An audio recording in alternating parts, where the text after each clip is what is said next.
Olá, queridos ouvintes, bem-vindos a mais um episódio do podcast da Igreja Amplitude.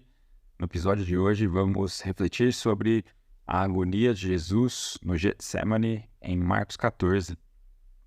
A história da igreja, ela sempre foi marcada por momentos de grande expansão do Evangelho, mas também por períodos de provação, tentação e sofrimento. Se pararmos para pensar, a vida cristã, a história cristã nunca foi fácil. Ao longo de séculos, muitos irmãos e irmãs sofreram por causa de sua fé. E um exemplo marcante que nós temos é o de Policarpo, ali perto do ano 70 depois de Cristo, que era bispo de Esmirna. Esse Policarpo foi martirizado por sua fé, enfrentando a morte com uma serenidade admirável. Ele dizia: "Tu me ameaças com um fogo que queima por um momento, mas não conheces o fogo do julgamento vindouro." Essa serenidade diante do sofrimento, ao olharmos para os primeiros cristãos, pode parecer algo quase sobrenatural. Mas hoje nós vamos meditar sobre o maior sofrimento de todos, que é o de Jesus no jardim do Getsemane, quando ele começa a enfrentar algo que vai além da sua morte física. Nós chamamos também dessa agonia da paixão de Cristo. Em Marcos 14, nós vemos versos 32 a 42, uma transformação profunda no comportamento de Jesus. Até aquele momento, ele sempre demonstrava certo controle e clareza, mas no Getsemane, ele começa a ser tomado por grande aflição. Aliás, o texto bíblico vai usar as palavras "ficou atônito", "angustiado".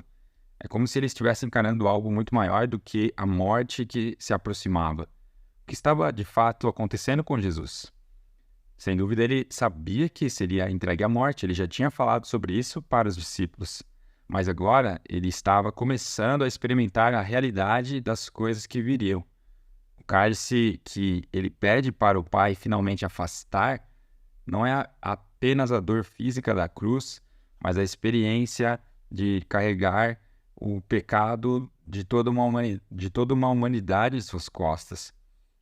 E também a experiência de sentir um início da ira de Deus que julga o pecado dos homens. Isso, para Jesus, trazia a sensação de algo intragável. Na Bíblia, o cálice sempre é usado como uma metáfora para a ira de Deus.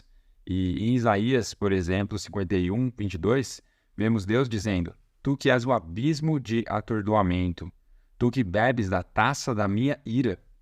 E é exatamente isso que Jesus vai enfrentar. O significado logo de cálice que Jesus pede para ser afastado dele, sem dúvida é essa dor, a sensação da agonia, do peso da separação de Deus, da separação da benevolência de Deus sobre ele. O Getsemane, logo, não é apenas uma agonia física, mas é uma crise espiritual profunda, onde Jesus começa já a antecipar aqui a tortura de carregar, então, o peso de pecados dos homens. Isso torna esse momento para a gente tão poderoso, na verdade. Jesus não estava indo apenas para a cruz. Ele, mesmo indo para a morte, como ele já sabia, ele, mesmo assim, se submete à vontade do Pai, dizendo: "Todavia, não seja o que eu quero, mas o que tu queres." Sem dúvida, o amor de Jesus por nós é tão profundo que ele escolhe carregar esse cálice amargo para nos salvar. Agora, se nós considerarmos o que tudo isso pode significar para nós hoje, nós podemos talvez extrair algumas ideias, algumas aplicações para as nossas vidas como seguidores de Jesus. A primeira seria a seguinte: tenha amigos e compartilhe sua jornada com Cristo. Quando você estiver em momentos difíceis, lembre-se de que Jesus levou amigos consigo para o jardim. Em Provérbios 24:6, lemos: "Uma guerra se faz com sábias orientações, e a vitória é alcançada com muitos conselheiros." Portanto, não caminhe sozinho. Compartilhe sua jornada com irmãos e irmãs em Cristo. Ponto 2. Seja sincero diante de Deus, mas confie em sua vontade. Jesus foi sincero ao pedir ao Pai que o cálice fosse afastado, mas no final, ele se submeteu à vontade do Pai.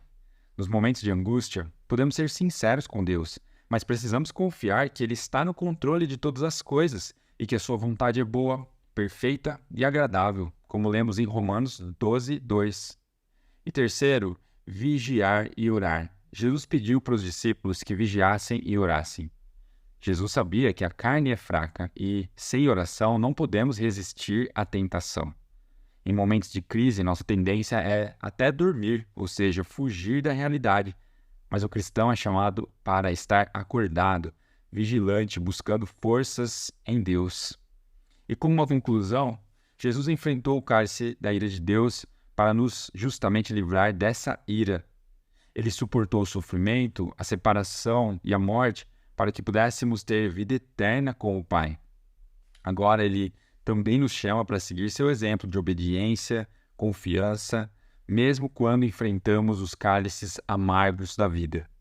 Em momentos de dor e incerteza, lembrem-se de que Jesus já enfrentou o pior para nos salvar. Não importa o que você está passando ou esteja passando hoje, você pode confiar que Deus está com você, trabalhando para o seu bem. Nós desafiamos vocês, queridos ouvintes, que se entreguem completamente à vontade de Deus. Assim como Jesus, que vocês possam afirmar: não seja o que eu quero, mas o que tu queres. Sabemos que Deus é bom, fiel e justo, e mesmo quando o cálice é amargo, Ele nos leva à transformação, à imagem de Jesus. Que Deus abençoe a vida de todos vocês e até o nosso próximo episódio.